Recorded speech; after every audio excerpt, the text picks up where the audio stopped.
बच्चों, हिंदी की कक्षा में आप सभी का स्वागत है।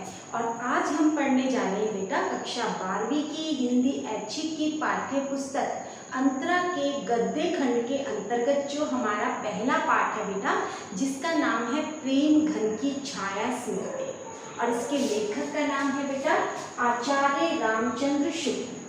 तो बेटा इस पाठ में हम पढ़ने जाएंगे कि आचार्य रामचंद्र शुक्ल है, उनका हिंदी साहित्य के प्रति कैसे रुझान बढ़ा, किन किन व्यक्तियों का बहुत योगदान रहा उन्हें साहित्यकार बनाने में। सबसे बड़ी बात है बेटा, ये जो निबंध लिखा गया है ये संस्मरणात्मक निबंध है, यानी कि उन्होंने अपने दिमाग में, उनके जेहन में जो कुछ यादें थी उनको उन्होंने इस निबंध के जरिए आपके सामने रखा है। तो चलिए शुरू करते हैं अपना पाठ। सबसे पहले हम देखते हैं बेटा कि उनके घर का साहित्यिक वातावरण कैसा था। अब जो आचार्य रामचंद्र शुक्ल थे बेटा, उनके घर का वातावरण बहुत ही साहित्यिक था। उनके जो पिता थे वो फारसी भाषा के ज्ञाता थे और पुरानी हिंदी कविता के प्रेमी थे। उन्हें फारसी कवियों की उक्तियों को हिंदी कवियों की उक्तियों से मिलाने में बड़ा मजा आता था। और रात के समय घर के सभी लोग जब बैठ जाया करते थे तो वो रामचरितमानस और रामचंद्रिका का पाठ किया करते थे। और उनके पिता को भारतेंदु हरिश्चंद्र जी के नाटक भी बहुत पसंद थे। उस समय आचार्य रामचंद्र शुक्ल की उम्र 8 वर्ष थी। तो जब वह भारतेंदु हरिश्चंद्र और एक सत्यवादी हरिश्चंद्र जो नाटक था, उन दोनों में ये तुलना ही नहीं कर पाते थे। उन्हें ये पता नहीं था उस समय कि भारतेंदु हरिश्चंद्र अलग है और सत्यवादी हरिश्चंद्र अलग है। उन्हें लगता था ये एक ही है। लेकिन जब वो बाद में बड़े हुए तब उन्हें पता चला कि भारतेंदु हरिश्चंद्र जी एक लेखक हैं, कवि हैं, जबकि जो हरिश्चंद्र है, सत्यवादी हरिश्चंद्र है, वो एक राजा रहे जिन्होंने अपनी सत्य की निष्ठा को कायम रखा था।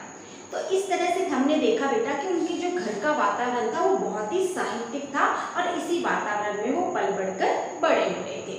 अब जब उनकी उम्र बेटा 8 वर्ष की थी तब उनके पिता का तबादला हो गया और वे मिर्जापुर आ गए।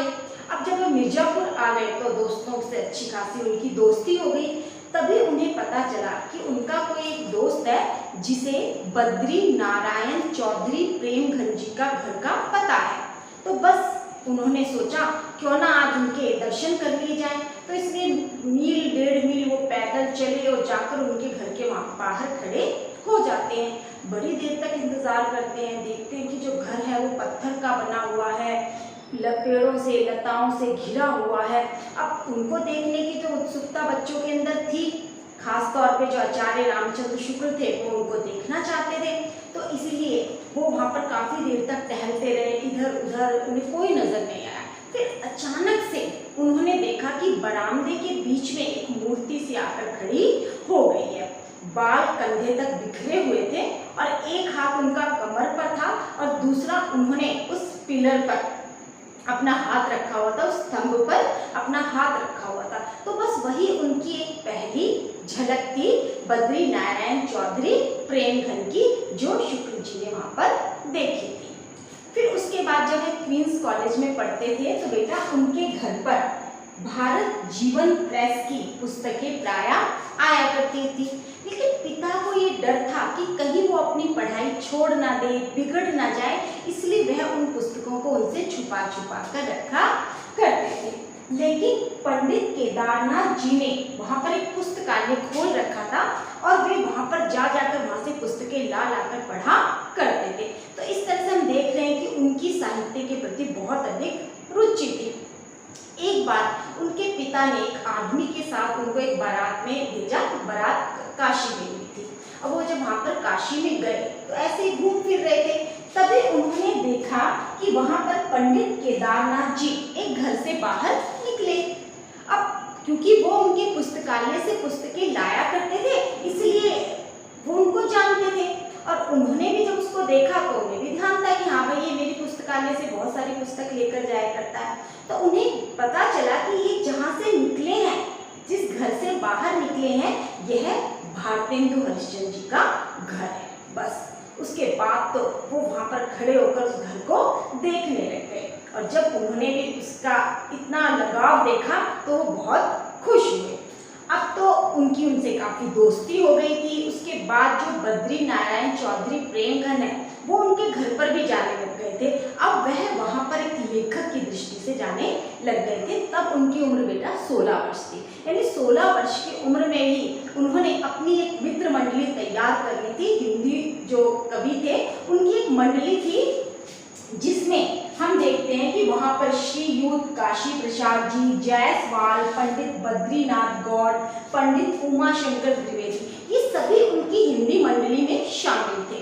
अब इन लोगों की एक खास आदत होती थी कि बात बात पर निस्संदेह, यानी कि बिना किसी संदेह के इस शब्द का बार बार प्रयोग किया करते थे। और वहाँ पर जितने भी लोग थे बेटा वो ज़्यादातर कचहरी में काम करते थे या फिर मुकदमेबाजी की जो भाषा होती है, उर्दू वाली भाषा थी, वो इस तरह की भाषा बोला करते थे। और इसलिए उन लोगों को इनकी भाषा बड़ी ही अजीब लगा करती थी और उन्होंने इस मंडली का नाम ही रख दिया निस्संदेह।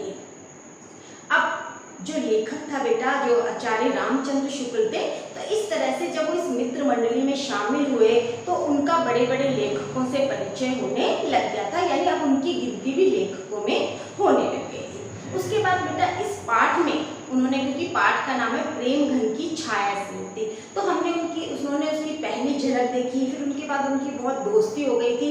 अब उनके घर पर उनका आया जाना लगा ही रहता था। अब जो चौधरी जी थे वो बड़े ही रईसी प्रवृत्ति के थे, बहुत पैसे वाले थे। उनके वहाँ पर होली, बसंत पंचमी जैसे त्यौहार थे वो बड़ी ही धूमधाम से मनाया करते थे।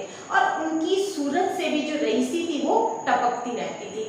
अब उसका एक उन्होंने उदाहरण भी दिया कि जब वो घर पर इधर उधर टहला करते थे तो एक छोटा सा जो बच्चा था वो पान की तस्तरी लिए उनके आगे पीछे डोलता रहता था और बाल उनके कंधों तक लहराए रहते थे। अब जो लेखक था वह उनको पुरातन की वस्तु समझता था। वो सोचता था कि बहुत ही पुरानी है और उनकी जो बात करने की अदा थी वो भी बड़ी ही निराली थी। यहाँ तक कि जो नौकरों से उनकी जो बातचीत होती थी, वो उनके संवाद होते थे, वो भी बड़े ही सुनने लायक होते थे। एक बार नौकर के हाथ से जब बेटा गिलास टूट गया तो उन्होंने किस तरीके से नौकर से पूछा कि कारे बचा तो नहीं, मतलब वो सीधे सीधे भी पूछ सकते थे कि गिलास टूट गया या बच गया, लेकिन उनके जो पूछने का अंदाज होता था वो बहुत ही अनोखा होता था।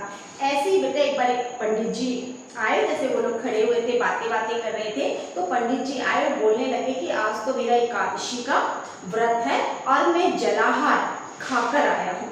तो उन्होंने भी उनसे उसी अदा में पूछा कि जलाहार खाकर आए हो या फिर कुल फल सेब वगैरह भी पीकर आए हो। तो ये उनकी एक अदा थी। अब ऐसे ही उन्होंने एक और घटना का जिक्र किया कि सभी दोस्त एक दिन छत पर बैठे हुए थे और लालटेन क्या थी, जल रही थी।